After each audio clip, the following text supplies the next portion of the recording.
Hey everybody, this is Sergio with the Rideshare Guy. So today I'm joined by a very special guest, Janice from North Carolina. She is our third Show Me the Extra Mile Sunshine Award winner. And what better way than have her tell her story of paying it forward, going the extra mile for passengers. I always say this, Uber, Lyft, and all these other gig apps are blessed and lucky to have drivers like Janice on their platforms. And she's our third winner. And welcome, Janice. How are you? Doing pretty good today. It's still Um, sunshine out, so that's all good. great, great. So, tell us a little bit about yourself, where you're from. Obviously, I mentioned North Carolina, but it's a big Mhm. state. So, what cities you drive in? How long you've been driving for the gig apps? Give us a little bit of background. Well, actually, I'm originally born and raised in Virginia. I did live in Chicago for a decade, but I worked a kind of remote job that brought me over to North Carolina. And actually, North Carolina is the state that I decided to drive these rideshare companies in because I wasn't going to do it in Illinois. But anyhow, I had did it. I was working a full-time job. And then I said, oh, I need some extra money to pay some bills. So I started driving in North Carolina. You know, I want to say part-time, but I was doing it a lot Friday, Saturday, and Sunday. And I was working, a lot of hours. So it felt like full-time, but either way, I realized I enjoyed it. So I kept, driving it, making money and meeting new people and actually having fun doing it. So that's why I continued to do it. But I found that when I worked my regular 9 to 5 job, um, I was stressed. But then when I drove, it's like it relaxed my back. And so my whole stress came out from the interactions of the people and the driving and stuff. So I found I enjoyed it. And so that's why I continued to do it. Yeah. So, a lot of people obviously we hear this quite a bit on Show Me the Money or on our channel. Hmm.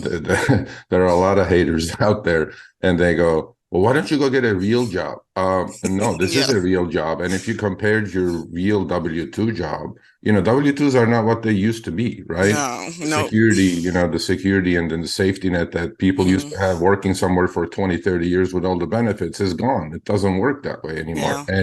And these gig apps definitely have their space. Yeah. So how many apps do you drive for? How many of them do you utilize in your daily routines? Tell us a little bit about that as well. I must say that there's three main ones, but I have like seven of them. Two of them I'm still trying to get on, like the Walmart one. I'm still trying to get on that one.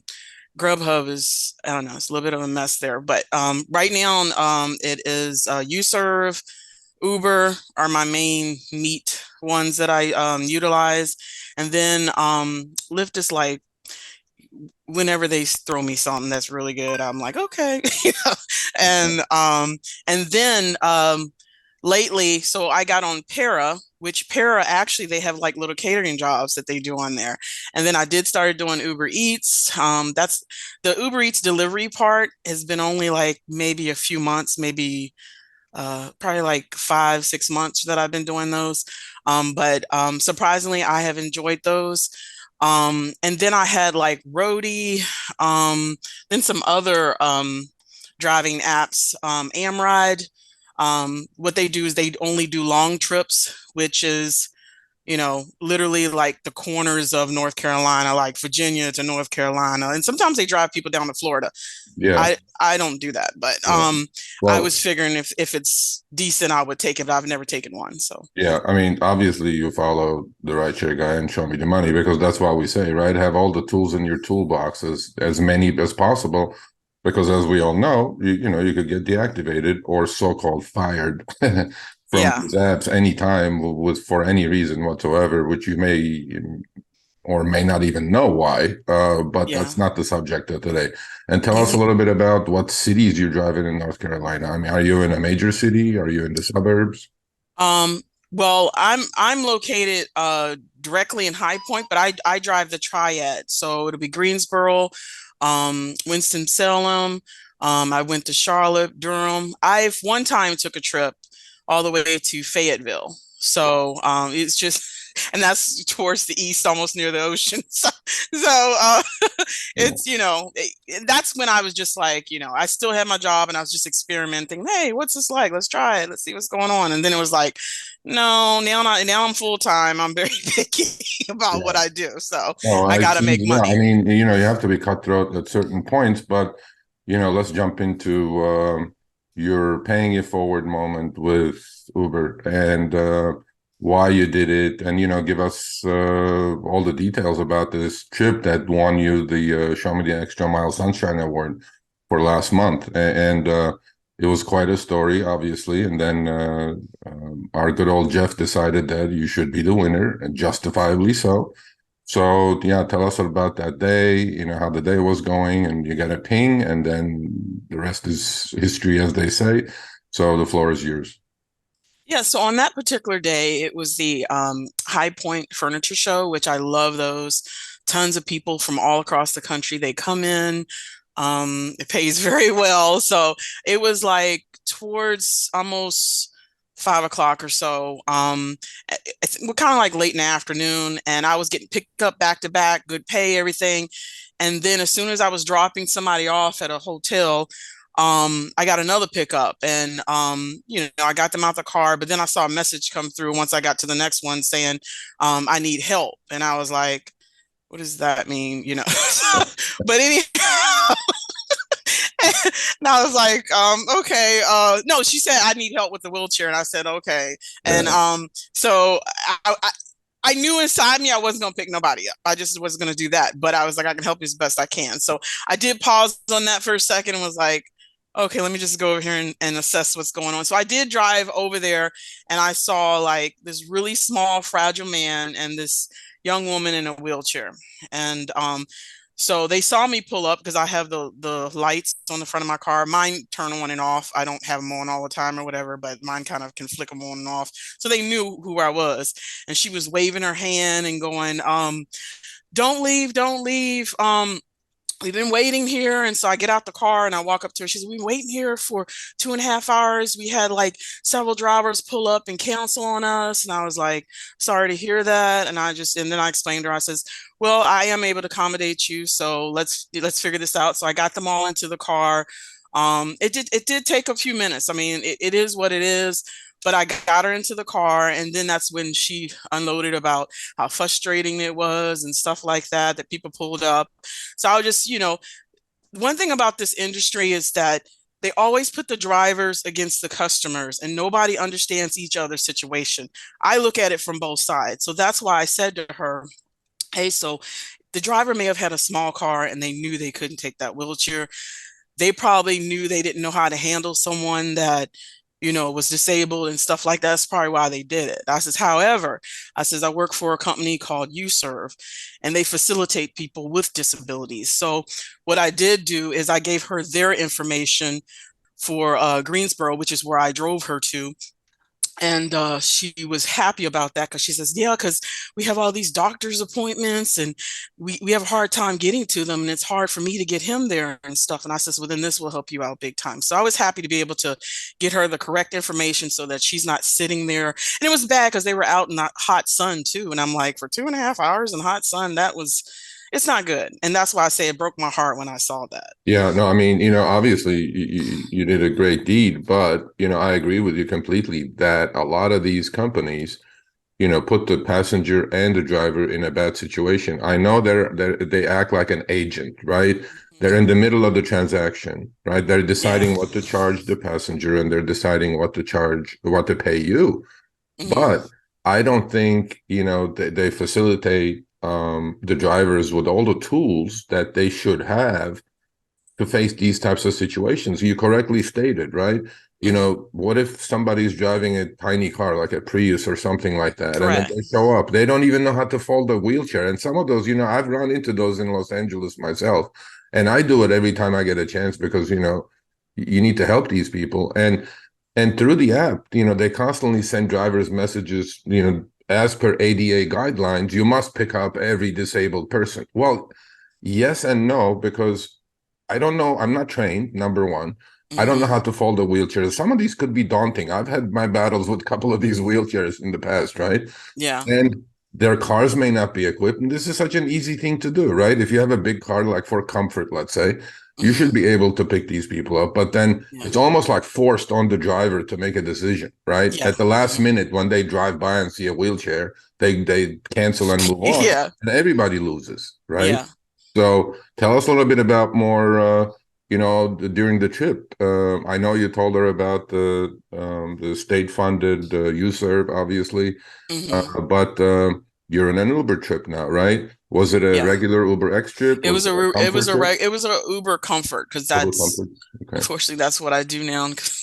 Yeah. Uber Comfort is that's a whole nother story. But What other, um like, I mean, obviously they waited 2.5 hours. They're probably super frustrated. So what yeah. other conversations did you have with these passengers? So, she was having a conversation stating that, um, I don't know how they would do that, why they would cancel. And that's why I offered her that suggestion. But when we were going down the road, um, I was telling my friend about this, who's the only one I told about it because I didn't tell nobody else until I told you.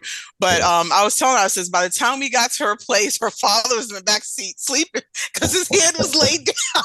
And I was like, well, I think your father's asleep. So anyway, we got him up and I got them to their door and she kept saying, oh, thank you so much. You're excellent and everything. Like I was like, no, appreciate it. I told her, I says, I treat it like as if though I'm thinking about if it was me in the future, I want somebody to help me out. If it was my sister or my mother or my father, I want somebody to help me out. So I was like, it was no problem and everything. So, and like I said, I think when I do you serve, it's just a habit that you like when you see disabled, you don't pause. Like I'm already trained for it. I already know it. And that's why I agree with you when you say there are a lot of drivers out there because I've picked up people at the industry of the blind before that Uber sent me over before. And it's like, it's a mess because it's Yeah. like, you don't know what to do. When I first did that before I met you serve and people are grabbing onto you because I Yeah. had two blind people and I'm like, this is not good. So, but I Yeah. totally get it why drivers many times are like, nope, I can't.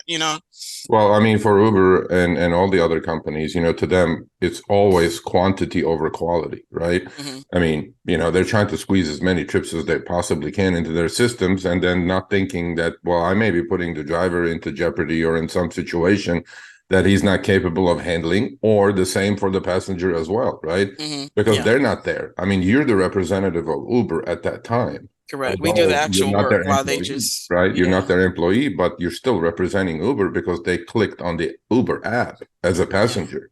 yeah, So the trip is over, right? How long of a yeah. trip was it, by the way? Do you remember? I think it was like maybe like I had to look back. I know I had the Yeah, you, here's the thing about the trip.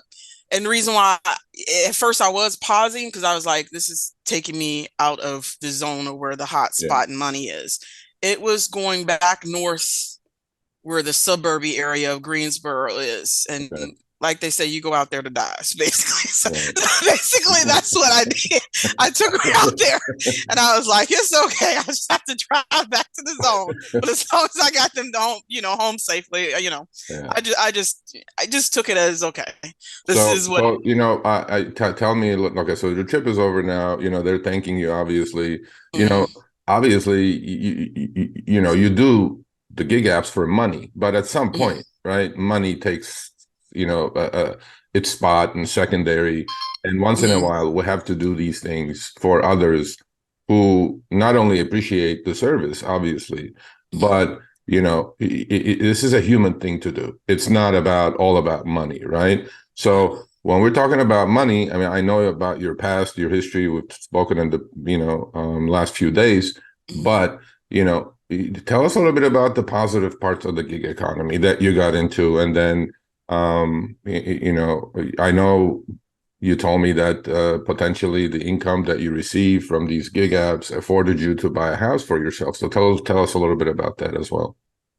So yeah, like I said, first it was for bills, and then like the things that were going in my apartment complex I didn't like, and I was like, man, if I had a house, da da da. And then I had looked into the information for it, and then I was like, you know what, I could do this. So that's why I was telling you that I was really working a lot, like almost full time during the weekends, Friday through Sunday, and I was working late nights. I was working till almost 2 a.m. and that was really like, I mean, I had only out of all the years I'd done, which is almost 5 years, I only had one throw up person, Okay. which now that's why I avoid nights. Yeah. But it's just that I worked those nights very hard, and I got my little money together, got my realtor, and I mean, and searched for my house. And even though like some days I get annoyed with Uber, I'm like, you didn't help me get my house, but so This, I do think there is some good light to that, and so yeah. that's why like sometimes I'll just say, let me just work it a different way and make sure I have all my other apps on to accommodate where they lack thereof. So. Yeah. I mean, the gig apps are not perfect. Mhm. Is there things to be fixed? Absolutely, which we try to Mhm. do on Show Me the Money and Yeah. talking to the executives of these companies. But I know all drivers, right, should use these gig apps to a point for a plan B that they may have in life, right? For Mhm. something bigger, or something that really they enjoy doing. And I know it's not a hobby. So I know you're doing things and you have a plan B. So give us a couple of minutes about what your plan Bs are in life. Yeah, I mean, the thing is this plan B was stalled because I was continuously doing the 9 to 5 that monopolized a lot of my time. One thing about gig work that I do like, and the reason why I'm going to continue to do it until I get to my goal, is the fact it affords me the time to train myself, learn, become more professional, more proficient at what I do. And that is doing, textures and meshes for 3D animation and stuff. So I do enjoy that. I've already always been an artsy type of person, where I used to paint and stuff, but being able to do 3D, I enjoy it. I like creating things. And even a lot of the people that I've met through many of the gaming stuff, they're like, you're really good at this. You should, this and that. And so I was like, well, maybe. And then I just kept doing it and doing it. And I've sold a lot of items on there, but I'm not at the professional level like many of those who sell. They've got like a catalog that got thousands on thousands of them, and I'm not there yet. So I'm in the process of building that catalog, kind of like as if though you're selling on eBay. You Right. got to build what you got, and that's why it takes time. So I'll continue to do the gig work until I get to that level, and then just kind of slowly take them out and then start working in that more. But that's the future for me right now. And my projection is within a year and a half. We'll see how it goes, but I do have, goals and plans set forth for that. Yeah, I mean, this is exactly what I've been doing, over the last year with Show Me the Money, right? I mean, Mhm. I've been writing and on the RSG platform for a while, but this occasion right here that we're talking about, and helping drivers and talking about their plan Bs, because that's what life is. There are many chapters in life, and then she took a chapter number one by being, an amazing human being, first of all, helping others in need, right? And she Mhm. forgot about money, she forgot about her plan B, and she went and helped this person, and that's why she's our Show Me the Extra Mile Sunshine Award winner. And I mean, what better person than you to do this? So I'll give you a couple of more extra minutes and summarize all this for us. Summarize, what it made you feel like when you help this person. And obviously you do it with UServe quite a bit and you're trained to do it. But under Mhm. those circumstances, tell all gig workers and rideshare drivers specifically, you know, how did that make you feel? And we'll close that with your comments. Yeah, when I pulled up, and everything, I was just kind of like, why are y'all sitting in the sun like this? And why aren't you? Because usually people coming out the restaurant and stuff. So I knew something was up. And then when I saw her waving her hand and I saw the distress in her eyes, then I said, something isn't right, and I just don't like to see it like this. And so it made me feel sad at first. And then after I was able to get them home, I was happy. I was like, at least they're safe at home.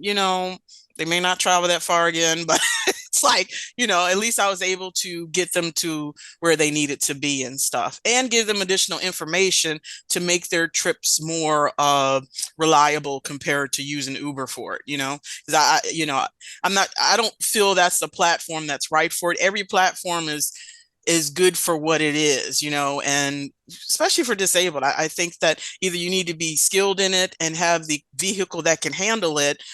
So it just made me feel good to get her the information that she needed to get where they, got to their safe home and stuff. Great. So, Janice, I want to thank you. Obviously, we're going to keep in touch. Once you become a Show Me the Money Club alumni, you don't leave that club so until you get kicked out, but we're never going to kick anybody out like you. Here's two thumbs up for Janice from North Carolina. Much appreciated. Thank you for spending the time with our viewers and me, obviously. We couldn't have picked a more worthy winner for our third Show Me the Extra Mile Sunshine Award. And Janice, again, thank you for doing this. Much appreciated. Thanks. Thank you. Appreciate it.